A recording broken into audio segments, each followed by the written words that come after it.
শিক্ষার্থী বন্ধুরা, এবার আমরা কাজ 3 এর অ্যান্সারটি দেখব। ষষ্ঠ শ্রেণীর সামষ্টিক মূল্যায়ন ইতিহাস ও সামাজিক বিজ্ঞান বিষয়, দায়িত্বশীল ভূমিকায় আমি। এখানে কাজ 3 এ প্রশ্ন করা হয়েছিল যে একটি প্রতিবেদন লিখতে হবে, আত্মপ্রতিফলন, দল গঠন, আত্মপ্রতিফলন লিখতে হবে। আমরা কিভাবে সবার সাথে মিলেমিশে থাকতে পারি তার ভাবনাগুলো লিখে ফেলো। আমরা সমাজের বিভিন্ন আত্মপরিচয় মানুষের সাথে মিলেমিশে থাকা। আমাদের সমাজে বিভিন্ন ধর্ম, জাতি, বর্ণ, লিঙ্গ, পেশা, ভাষা, সংস্কৃতি ইত্যাদির ভিত্তিতে মানুষের বিভিন্ন আত্মপরিচয় বিদ্যমান। সবার সাথে মিলেমিশে থাকার জন্য আমাদের কিছু গুরুত্বপূর্ণ বিষয় মনে রাখতে হবে। শ্রদ্ধাশীল হওয়া, সকলের প্রতি শ্রদ্ধাশীল আচরণ করা আমাদের কর্তব্য। তাদের ধর্ম, জাতি, বর্ণ, লিঙ্গ, পেশা, ভাষা, সংস্কৃতি ইত্যাদির প্রতি শ্রদ্ধাশীল হতে হবে।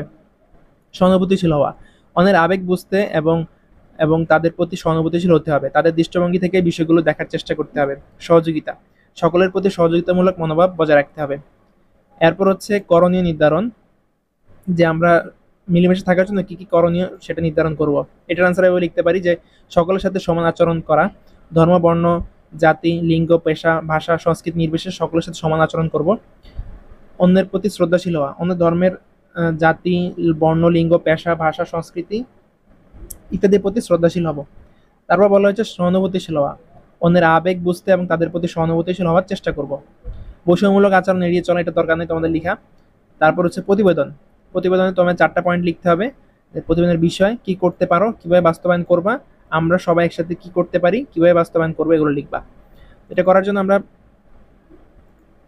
যেটি করতে পারি, যে প্রতিবেদনের শিরোনাম হচ্ছে দায়িত্বশীল ভূমিকায় আমি। বিষয় লিখতে পারি, এই প্রতিবেদনের মূল বিষয় হলো সমাজে বিভিন্ন আত্মপরিচয় মানুষের সাথে মিলেমিশে থাকার দায়িত্বশীল ভূমিকা পালন করা।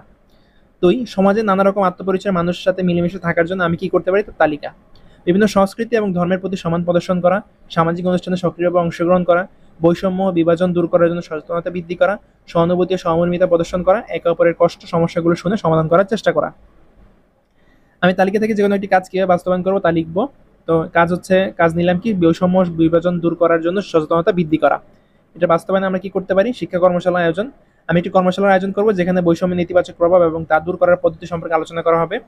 সামাজিক মাধ্যমে প্রচারণা, সামাজিক মাধ্যমে বৈষম্য বিরোধী বার্তা ছড়িয়ে দিব। 4 নং পয়েন্ট, সমাজে নানা রকম আত্মপরিচয় মানুষের সাথে মিলেমিশে থাকার জন্য আমরা সবাই কি করতে পারি তার তালিকা। এটা হচ্ছে আমাদের 4 নং পয়েন্টে বলা ছিল। এটাতে আমরা অ্যান্সার লিখতে পারি, পারস্পরিক সম্মান ও সহানুভূতি প্রকাশ করা, একে অপরের ধর্মীয় ও সাংস্কৃতিক উৎসবে অংশগ্রহণ করা, বৈষম্য বিদ্বেষমূলক কর্মকাণ্ডের বিরুদ্ধে একসাথে প্রতিবাদ করা, যৌথ সামাজিক কর্মসূচি আয়োজন করা, একে অপরের সমস্যাগুলো সমাধানে সহায়তা করা। 5 নং পয়েন্টে বলা ছিল আমরা সবাই একসাথে কি করতে পারি, এর তালিকা থেকে একটি কাজ কিভাবে বাস্তবায়ন করবো তা লিখবো। এটি লিখতে পারি এভাবে যে আমরা সবাই একসাথে কি করতে পারি, তালিকা থেকে যে কোনো একটি কাজ বাস্তবায়ন করবো তা লিখবো। কাজ হচ্ছে যৌথ সামাজিক কর্মসূচি আয়োজন করা। বাস্তবায়নে আমরা লিখতে পারি স্থানীয় কমিউনিটি সেন্টার মিটিং। প্রথমে স্থানীয় কমিউনিটি সেন্টারে মিটিং করে সকল সম্প্রদায়ের প্রতিনিধির সাথে আলোচনা করে করবো এবং তাদের মতামত নিব। কর্মসূচি পরিকল্পনা করবো, যেমন স্বাস্থ্য শিবির, শিক্ষামূলক কর্মশালা, সাংস্কৃতিক অনুষ্ঠান ইত্যাদি। বাস্তবায়ন মূল্যায়ন, পরিকল্পনা অনুযায়ী কর্মসূচি বাস্তবায়ন করবো এবং পরবর্তী পদক্ষেপের জন্য একটি মূল্যায়ন করবো। এই হচ্ছে তোমাদের অ্যান্সার। তোমরা ভিডিওটি বেশি বেশি বন্ধুদের শেয়ার করে দাও, যাতে তোমার বন্ধুরা দেখে উপকৃত হতে পারে। কে কোন জেলায়, কে কোন স্কুল থেকে ভিডিও দেখছো সেই কমেন্ট সেকশনে জানিয়ে দিতে পারো। আমরা ভিডিওগুলো বেশি বেশি তোমাদের কাছে দিব, তোমরা এগুলো বন্ধুদের মাঝে শেয়ার করে দিবে। ধন্যবাদ সবাইকে। যারা আমাদের তালুকদার একাডেমি ফেসবুক পেজটি এখনো লাইক দাওনি, তারা তালুকদার একাডেমি ফেসবুক পেজটিকে লাইক দিতে পারো। তোমরা ফেসবুকে গিয়ে তালুকদার একাডেমি লিখে সার্চ দিলে তোমরা আমাদের এই পেজটি পেয়ে যাবে। এটি 39,000 লাইকস এবং 88,000 ফলোয়ার্স একটি পেজ।